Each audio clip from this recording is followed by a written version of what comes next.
CM Dhami ने उत्तराखंड जल विद्युत निगम को दी स्थापना दिवस की बधाई। निगम प्रबंध निदेशक ने सौंपा 20 करोड़ 10 लाख के लाभांश का चेक। यूजेवीएनएल के नए कॉर्पोरेट भवन का भी किया लोकार्पण।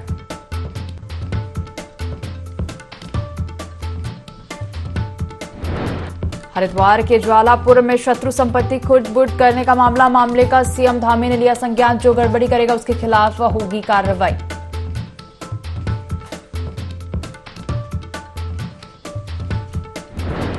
शीतलहर के चलते देहरादून में बढ़ा ठंड का प्रकोप। सीएम धामी ने प्रदेश में अलाव की व्यवस्था करने के दिए निर्देश। IND24 ने लिया रैन बसेरों में व्यवस्था का जायजा।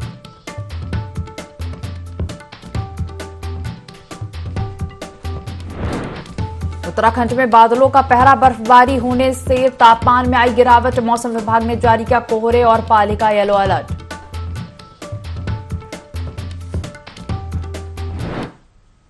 देवभूमि लाइव देख रहे हैं यहाँ पर, मैं हूं आपके साथ दिव्या। बुलेटिन की शुरुआत करेंगे देहरादून से आ रही खबर के साथ, जहां सीएम धामी ने उत्तराखंड जल विद्युत निगम को स्थापना दिवस की बधाई दी है। निगम प्रबंध निदेशक ने 20.10 करोड़ के लाभांश का चेक सौंपा है। यूजेवीएनएल के नए कॉर्पोरेट भवन का भी लोकार्पण किया। उत्तराखंड को ऊर्जा क्षेत्र में विकास योजनाओं को केंद्र सरकार से विशेष सहयोग मिल रहा। सीएम धामी ने उत्तराखंड जल विद्युत निगम को स्थापना दिवस की बधाई दी है। निगम प्रबंध निदेशक ने 20.10 करोड़ के लाभांश का चेक भी सौंपा है।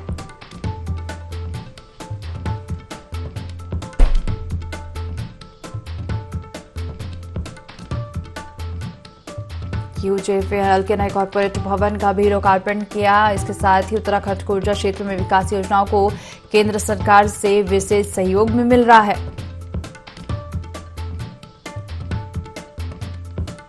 सीएम धामी ने उत्तराखंड जल विद्युत निगम को स्थापना दिवस की बधाई दी है और निगम प्रबंध निदेशक ने 20.10 करोड़ के लाभांश का चेक भी वितरण किया है।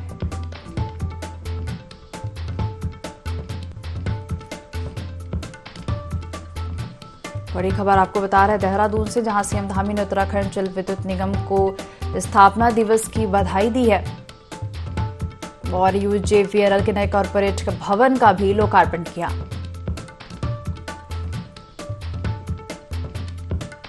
बड़ी खबर आपको देहरादून से बता रहे हैं, जहां सीएम धामी ने उत्तराखंड जल विद्युत निगम को स्थापना दिवस की बधाई दी है और यूजेवीएनएल के नए कॉर्पोरेट भवन का भी लोकार्पण किया।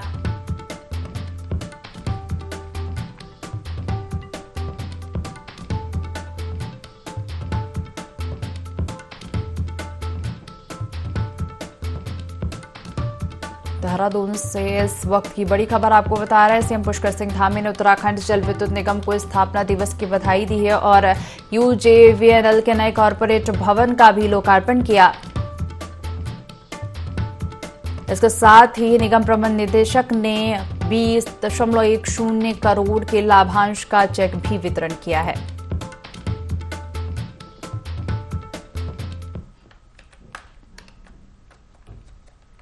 इसके साथ ही खबरों में आगे बढ़ेंगे और अगली खबर आपको बता दें, जहां विजय दिवस पर अल्मोड़ा के छावनी क्षेत्र स्थित शहीद स्मारक पर शहीदों को याद किया गया और इस दौरान साल 1971 में हुए भारत पाक युद्ध में अपनी जान गंवाने वाले वीर जाबाजों को श्रद्धांजलि अर्पित की गई और इस मौके पर राजपूत रेजिमेंट के जवानों ने शहीदों को सलामी दी। जिलाधिकारी विनीत तोमर ने पुष्प चक्र अर्पित कर शहीदों को नमन भी किया, साथ ही शहीदों के परिजनों को सम्मानित भी किया गया। इसके अवसर पर हम सभी पूर्व सैनिकों को याद कर रहे हैं जिन्होंने अपनी शहादत देश की रक्षा के लिए दी है और ख़ासकर जो 1971 वॉर में जो शहीद हुए और जिन्होंने अपना योगदान दिया इस युद्ध को जीतने के लिए और जो भारत ने उसमें विजय प्राप्त की थी, इन सभी घटनाओं को याद करते हुए उन सभी शहीदों को नमन किया जाना है और उन सभी के परिवारों को भी हार्दिक आभार व्यक्त किया जाता है कि उन्होंने अपने परिवार के लोगों को बॉर्डर पर भेजा और देश के लिए योगदान देने का अवसर प्रदान। उत्तरकाशी के गाजरा पट्टी प्राथमिक विद्यालय में व्यवस्थाओं का अंबार है। विद्यालय में छात्रों को न मिड डे मील का खाना मिलता है, न ही ठीक से पढ़ाई हो रही है। छात्रों के परिजनों ने विद्यालय पर भरोसा करके अपने बच्चों को यहां भेजा था, लेकिन विद्यालय की लचर व्यवस्थाएं छात्रों के भविष्य पर पलीता लगा रही हैं। शिक्षा हर भारतीय का मौलिक अधिकार है। आरटीआई योजना के तहत सरकार हर छात्र को शिक्षा दे रही है, जिसके लिए जनपद स्तर पर मॉडल स्कूल भी खोले गए हैं और सरकारी आंकड़ों के मुताबिक रिजल्ट भी सही आ रहा है। लेकिन गौरतलब है कि विद्यालय में केवल एक ही शिक्षक है, जिनके भरोसे पूरा विद्यालय संचालित है। शिक्षकों की कमी के कारण परिजनों ने अपने बच्चों को स्कूल से निकालना शुरू कर दिया है। अगर प्रशासन स्कूल पर ध्यान नहीं देगा तो विद्यालय जल्द ही बंद हो जाएगा। गीत क्या हमारा? वंदे मातरम। राष्ट्रीय गान? जनगण मन। गिनती? 1000। अभी बेटा हमारे जो है आप प्रदेश के मुख्यमंत्री कौन है? उत्तराखंड के पुष्कर चौधरी। और जिलाधिकारी डिस्ट्रिक्ट मजिस्ट्रेट अभिषेक रोहिला। कितने टीचर हैं आपके? कैसे पढ़ाते हैं? क्या क्या पढ़ाते हैं आपको? बनाने जिसको जो आता नहीं है वो पढ़ाते हैं। हमारा राष्ट्रीय गान क्या है आपको पता है? जनगण मन आता है? और हमारा राष्ट्रीय गीत? वंदे मातरम। ठीक है। और क्या क्या पढ़ाते हैं टीचर आपको? जैसे जिसको जो नहीं आता वो पढ़ाते हैं। अच्छा। विद्यालय है और यहाँ पर टीचरों की बहुत ही ज़्यादा प्रॉब्लम है। 100 बच्चों के साथ एक आध टीचर रखे हैं तो उनमें क्या बच्चे पढ़ेंगे? मतलब 2 टीचर क्या 100 बच्चों को संभाल सकते हैं? मतलब आप लोग हर चीज़ मतलब इन चीज़ों पे सोच सकते हैं और हमारी सरकार से निवेदन है कि जल्दी से जल्दी यहाँ पर टीचरों की व्यवस्था उचित व्यवस्था करें। व्यवस्था ये हुई कि यहाँ पास के एक चरगडी स्कूल यहाँ पे है, वहाँ पे छात्र संख्या कम थी तो वहाँ से एबीओ मैडम ने एक टीचर की यहाँ व्यवस्था की। तो फिलहाल यहाँ पे वर्तमान में अभी 81 छात्र संख्या पे 2 ही टीचर हैं ना, जबकि आरटी का रूल है कि कम से कम 100 बच्चों पे 3 टीचर होने चाहिए। तो हमें भी ये है कि कम से कम एक टीचर यहाँ पे हो जाए तो ये काफ़ी है। हम ग्रुप के माध्यम से जैसे 2 क्लासों को इकट्ठा बिठाते हैं, उससे हम क्या करते हैं कि 2 क्लासों को एक साथ पढ़ाते हैं। वैसे अगली क्लास में मैडम है तो 2 क्लासों को साथ बिठा के हम आपस में मैनेज कर लेते हैं। जनपद उत्तरकाशी का प्राथमिक विद्यालय भाजपा। एक तरफ तो सरकार जो है एक योजना चला रही है कि सरकारी स्कूलों में जो है ज़्यादा से ज़्यादा बच्चे पढ़ें और उनके लिए अच्छी व्यवस्थाएं करें, लेकिन एक अच्छी व्यवस्था कैसी है यहाँ पे देखी जा सकती है। यहाँ पे पहले तो 100 बच्चे थे, जिनमें से जो है शिक्षक न होने के कारण जो है अब केवल 84 बच्चे रह चुके हैं और फिलहाल अभी यहाँ पे स्थिति ये है कि यहाँ पे 84 बच्चों पे टीचर एक है। एक टीचर 84 बच्चों को क्या पढ़ाता होगा, किस टाइप से जो है इनकी शिक्षा दीक्षा हो रही होगी, ये बहुत बड़ा ही सोचनीय विषय है। और एक तो उत्तराखंड सरकार कहती है कि भाई हम जो शिक्षा के क्षेत्र में जो है बढ़िया काम करें, जो हमारे जो सरकारी स्कूल है उनको हम बहुत हाईटेक बना रहे हैं और उन पर जो है जो प्राइवेट स्कूल है उन जैसी सुविधा दे रहे हैं, लेकिन जो है ग्राउंड जीरो पे देखा जा रहा है कि यहाँ पे जो है टीचर ही नहीं, के बच्चे पढ़ेंगे क्या? दीपक नोटल, 2024 उत्तर। इस समय पूरे देश में ठंड का प्रभाव बढ़ रहा है, वहीं पहाड़ों में ठंड बाकी क्षेत्रों से ज्यादा पड़ रही है, जिसके लिए नगर पालिका परिषद जोशीमठ ने ठंड के प्रभाव को देखते हुए पर्यटकों और स्थानीय लोगों को सुविधा देने के लिए जगह जगह अलाव जलाने की व्यवस्था की है। साथ ही जोशीमठ और औली मोटर मार्ग पर गिरी हुई बर्फ और पाले को गलाने के लिए जिला प्रशासन से मिले निर्देशों पर औली रोड पर पाले के ऊपर पालिका प्रशासन नमक का छिड़काव कर रहा है, जिससे सड़क से पाले को गलाकर सड़क साफ किया जा सके, ताकि पर्यटकों को उनके वाहनों के आने जाने में कोई दिक्कत न हो।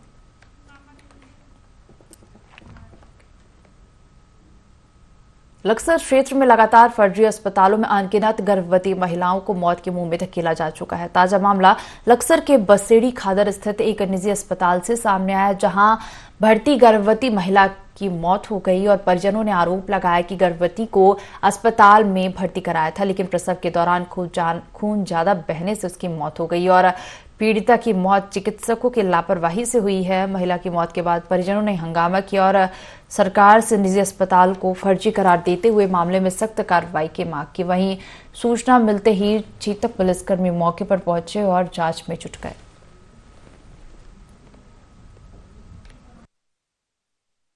डिलीवरी होने के बाद ही तुरंत पता नहीं क्या हुआ क्या नहीं हुआ, डॉक्टर मतलब लापरवाही हुई डॉक्टर पे बहुत ज्यादा।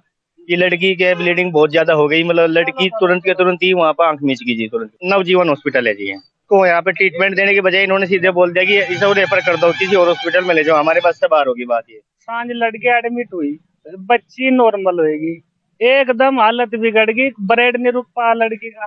तो इन जब वह अपने बार पंडा छुटाने के लिए छुट्टी को वह मतलब रेफर कर दी हरिद्वार के लिए, वह श्री सीमट पे एक्सपायर होगी।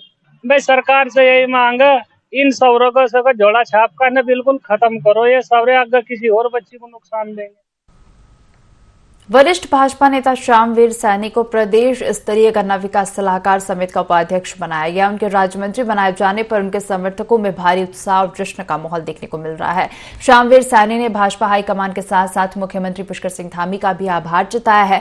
वहीं अपनी टीम के साथ पहुंचे ज्वालापुर विधानसभा के पूर्व विधायक चंद्रशेखर भट्टेवाली ने मिठाई बांटकर फूल मालाओं से स्वागत किया और इस मौके पर श्यामवीर सैनी ने कहा कि उन्हें जो जिम्मेदारी सौंपी है उस पर वह खरा उतरेंगे। प्रधानमंत्री मोदी जी ने गरीबों की चिंता की है। गांव, गरीब, किसान, मजदूर, महिला, युवा सबकी चिंता की है। और हमारा ये उत्तराखंड का हरिद्वार जनपद है, उधम सिंह जनपद नगर है, और हमारा जो देहरादून का डोईवाला है, विकास नगर क्षेत्र है, ये गन्ना उत्पादक है। गन्ने के किसानों की कोई समस्या ना हो, तो ये मुझे जिम्मेदारी दी गई है और मैं हमारे प्रधानमंत्री जी का और मुख्यमंत्री का एजेंडे को पूरी तरह से सफल करने का प्रयास करूंगा। खबरों में आगे बढ़ेंगे। रुड़की के भगवानपुर खंड विकास अधिकारी कार्यालय में प्रधान संगठन के लोगों ने पहुंचकर खंड विकास अधिकारी आलोक खड़काए को एक ज्ञापन सौंपा। ज्ञापन में बताया गया कि भगवानपुर ब्लॉक के समस्त ग्रामों में विकास कार्यों को लेकर अधिकारियों की ओर से रोक लगा दिया गया है, जबकि 1 वर्ष से अधिक दिए गए प्रस्ताव पर अभी तक कोई कार्रवाई नहीं हुई है और न ही कोई कार्य हुआ है। सभी ग्राम प्रधानों ने इस ग्राम पंचायत में मनरेगा समेत अन्य विकास कार्यों को सुचारू करने की मांग की है और यदि मामले में संज्ञान नहीं लिया गया तो शासन स्तर पर अपनी मांगों को उठाएंगे।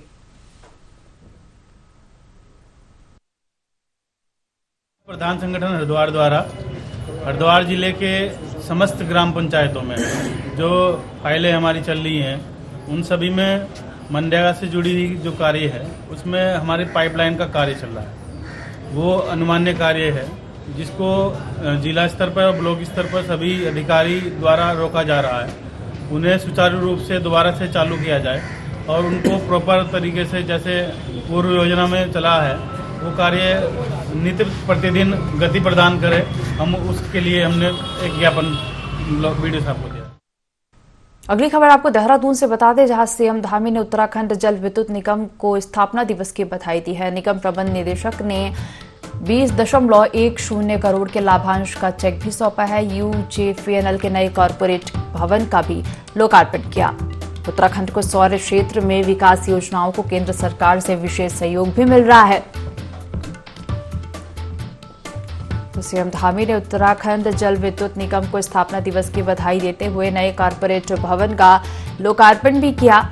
निगम प्रबंध निदेशक ने 20.10 करोड़ के लाभांश का चेक भी सौंपा है।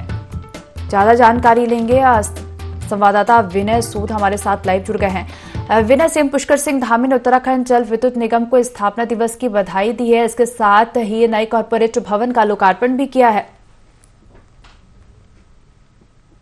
जी बिल्कुल, देखिए बीते दिन की अगर बात करें तो जिस तरह से प्रदेश के मुख्यमंत्री पुष्कर सिंह धामी जो है हरिद्वार पहुंचे और उन्होंने वहां पर लोकार्पण इस दौरान जो है किया है, क्योंकि ऊर्जा प्रदेश जो है ऊर्जा प्रदेश के नाम से उत्तराखंड जाना जाता है। तो ऐसे में देखा जा सकता है 20 करोड़ 50 लाख से ज्यादा का जिस तरह से यहाँ पर ये निर्माण कार्य जो हुआ है, ऐसे में देखा जा सकता है कि किस गति से जो है उत्तराखंड सरकार यहाँ पर कार्य कर रही है। वहीं देखा जाए तो जो केंद्र है, केंद्र से लगातार जो सहयोग है वो उत्तराखंड के लिए मिलता रहता है और ऊर्जा प्रदेश को और बेहतर जो है यहाँ पर बनाने के लिए लगातार उत्तराखंड सरकार प्रयास कर रही है। साथ ही साथ आपको ये भी बता दें कि उत्तराखंड में जिस तरह से विकास कार्य चल रहे हैं उसको लेकर यहाँ पर सीएम धामी लगातार जो है कार्य करते हुए नजर आ रहे हैं। चाहे कोई भी बड़ी योजना हो उसको लेकर के धरातल पे उतारने के लिए जो है यहाँ पर कार्य किया जा रहा है। इन्वेस्टर समिट की अगर बात करें, इन्वेस्टर समिट में भी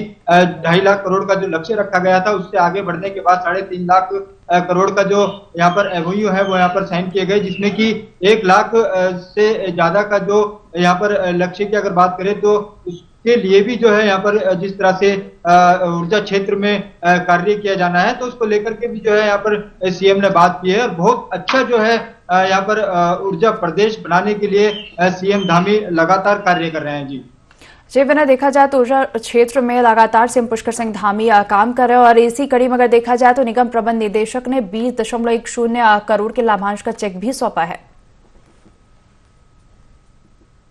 जी बिल्कुल, देखिए जिस तरीके से चेक यहाँ पर सौंपा गया है उससे काफी बड़ा जो फायदा है उसमें उत्तराखंड को यहाँ पर मिल पाएगा, क्योंकि जिस तरीके से ऊर्जा के क्षेत्र में कार्य किए जाने हैं उससे और बेहतर जो है यहाँ पर सुविधाएं उत्तराखंड वासियों को मिल पाएगी। और इसी के साथ साथ बिजली की अगर बात की जाए, बिजली जिस तरीके से यहाँ पर बिजली प्रदेश जो है ऊर्जा प्रदेश के नाम से उत्तराखंड जाना जाता है, तो और बेहतर बनाने के लिए जो है इसको यहाँ पर उत्तराखंड सरकार कार्य कर रही है और काफी बड़ा फायदा जो है इस दौरान उत्तराखंड वासियों को मिलेगा।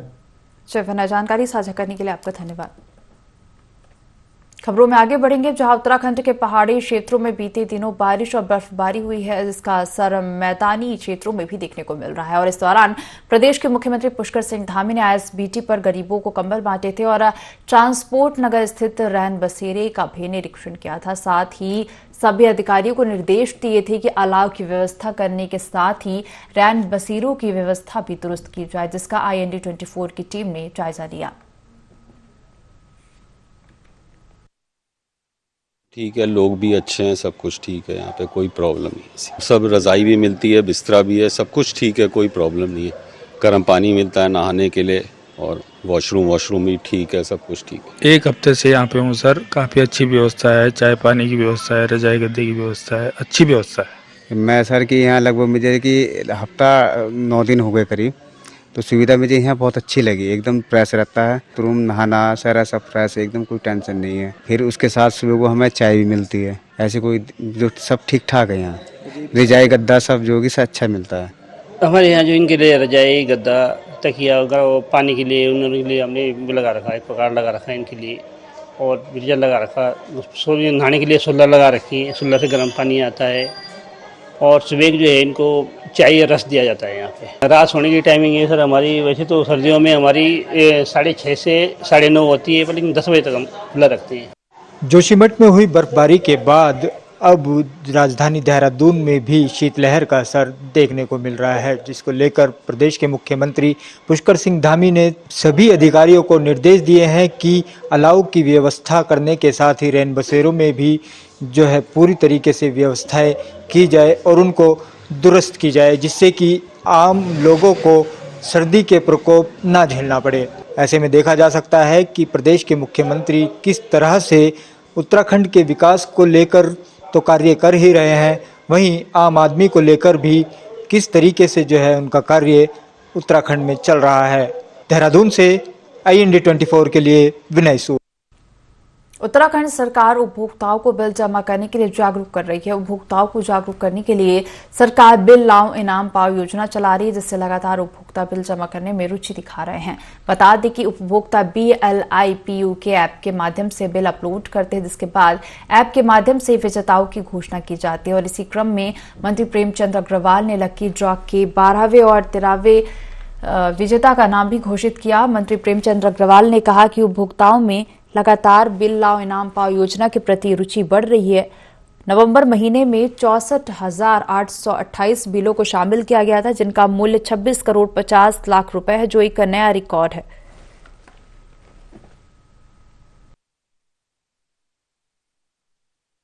ये स्कीम हमने लागू की है, तब से लगातार इसकी लोकप्रियता बढ़ रही है।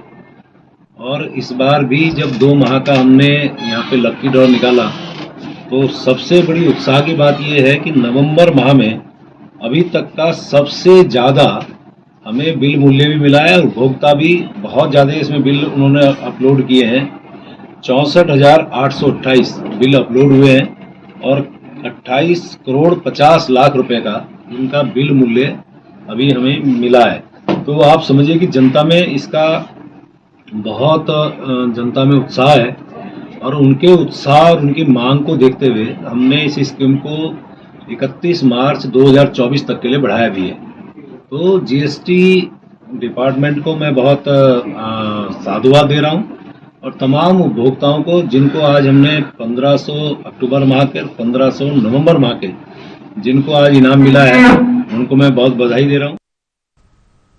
प्रदेश में हुए रिलायंस शोरूम लूट प्रकरण में देहरादून पुलिस को बड़ी कामयाबी हाथ लगी, जिसमें शामिल 2 लाख का इनामी मुख्य अभियुक्त प्रिंस कुमार को ट्रांजिट रिमांड पर दून लाया गया है। बता दें कि प्रिंस कुमार पहले से हत्या के प्रयास और डकैती जैसे गंभीर अपराधों में शामिल है। साथ ही बिहार जेल से संचालित डकैती गिरोह का मुख्य सदस्य भी और सांगली महाराष्ट्र के रिलायंस ज्वेलरी शोरूम में हुई 20 करोड़ की डकैती प्रकरण में भी वंचित चल रहा था, जिसमें अब तक 10 लोगों को गिरफ्तार किया जा चुका है। और इस पूरे मामले में एसएसपी अजय सिंह ने बताया कि हमारा प्रयास मुख्य गैंग लीडर तक पहुंचना है, साथ ही चोरी हुए सामान को भी बरामद करना है।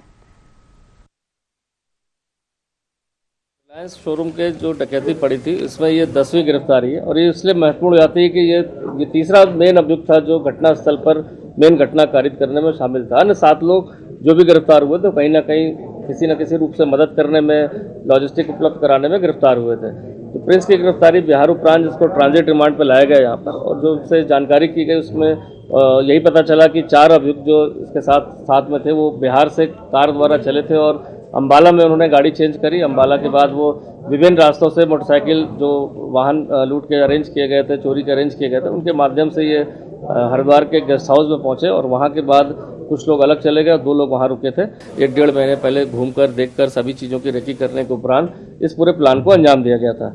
अब इसकी गिरफ्तारी के उपरांत जो हमें और अन्य प्रांतों से जानकारी मिली थी उसमें जून के महीने में सांगली महाराष्ट्र में भी इसी तरह की एक डकैती पड़ी थी जिसमें ये वांटेड चल रहा है। तो देखा जाए वहाँ की पुलिस को भी इन्फॉर्म कर दिया, उनसे पूछताछ के लिए वहाँ की टीम भी यहाँ पर शीघ्र पहुँच जाएगी और नियमानुसार अपनी कार्रवाई करेगी।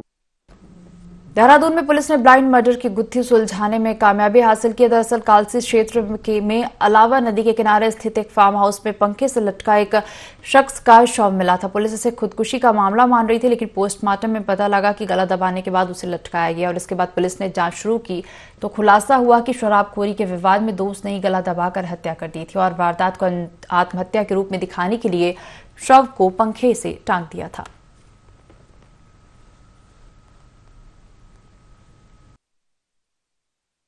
डेड बॉडी मिली थी, एक फार्म हाउस में लटकी हुई कमरा था वहां पर मिली थी, जिसकी शिनाख्त संदीप के रूप में हुई थी। प्रथम दृष्टया देखने से मामला आत्महत्या का प्रतीत हो रहा था, जिस हिसाब से हैंगिंग डेड बॉडी हैंग कर रही थी। लेकिन जब पोस्टमार्टम रिपोर्ट के बाद जब ये पता चला कि उसकी गला दबाने के उपरांत इसको हैंग किया गया तो इसमें तहरीर के आधार पर इसे मुकदमा दर्ज कर लिया गया था। क्योंकि जो मृतक था उसके जो भी दोस्त वगैरह थे सभी के बारे में जानकारी की जा रही थी, लेकिन कोई क्लू ऐसा नहीं मिल पा रहा था आधार जिसके शक हो। लेकिन इसके आधार पर जब उनके दोस्तों से पूछताछ की गई, अन्य लोगों से जानकारी की गई, तो इसमें शिव सिंह राणा नाम का व्यक्ति है जो प्रकाश में आया था। और फिर कुछ फुटेज पुलिस को हाथ में लगी जिसमें वो स्कूटी आदि पर बिना जूते के जाते दिखाई दिया। साथ ही साथ जो मृतक था उसके लेफ्ट चिन पर भी यहाँ पर चोट के निशान।